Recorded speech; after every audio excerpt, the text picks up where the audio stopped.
चुहिया का स्वयंवर। गंगा नदी के किनारे एक तपस्वियों का आश्रम था। वहां याज्ञवल्क्य नाम के मुनि रहते थे। मुनिवर एक नदी के किनारे जल लेकर आचमन कर रहे थे कि पानी से भरी हथेली में ऊपर से एक चुहिया गिर गई।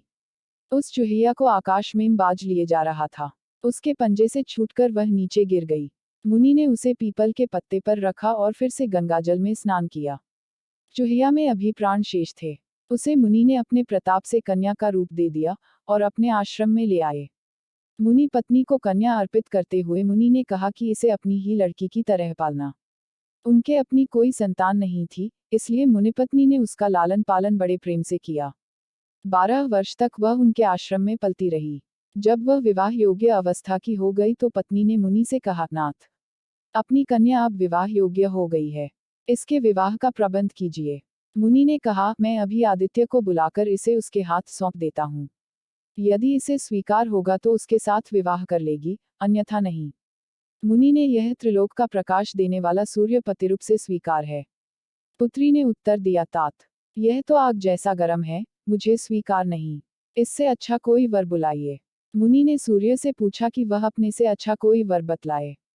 सूर्य ने कहा, मुझसे अच्छे मेघ हैं, जो मुझे ढककर छिपा लेते हैं। मुनि ने मेघ को बुलाकर पूछा, क्या यह तुझे स्वीकार है? कन्या ने कहा, यह तो बहुत काला है, इससे भी अच्छे किसी वर को बुलाओ। मुनि ने मेघ से भी पूछा कि उससे अच्छा कौन है? मेघ ने कहा, हमसे अच्छी वायु है, जो हमें उड़ाकर दिशा दिशाओं में ले जाती है। मुनि ने वायु को बुलाया और कन्या से स्वीकृति पूछी। कन्या ने कहा, तात, यह तो बड़ी चंचल है, इससे भी किसी अच्छे वर को बुलाओ। मुनि ने वायु से भी पूछा कि उससे अच्छा कौन है? वायु ने कहा, मुझसे अच्छा पर्वत है, जो बड़ी से बड़ी आंधी में भी स्थिर रहता है। मुनि ने पर्वत को बुलाया तो कन्या ने कहा, तात, यह तो बड़ा कठोर और गंभीर है, इससे अधिक अच्छा कोई वर बुलाओ। मुनि ने पर्वत से कहा कि वह अपने से अच्छा कोई वर सुझाए। तब पर्वत ने कहा, मुझसे अच्छा चूहा है, जो मुझे तोड़कर अपना बिल बना लेता है।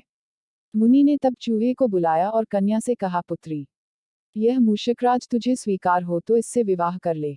मुनिकन्या ने मूषकराज को बड़े ध्यान से देखा। उसके साथ उसे विलक्षण अपनापन अनुभव हो रहा था। प्रथम दृष्टि में ही वह उस पर मुग्ध हो गई और बोली, मुझे मूषिका बनाकर मूषकराज के हाथ सौंप दीजिए। मुनि ने अपने तपोबल से उसे फिर चूहिया बना दिया और चूहे के साथ उसका विवाह कर दिया।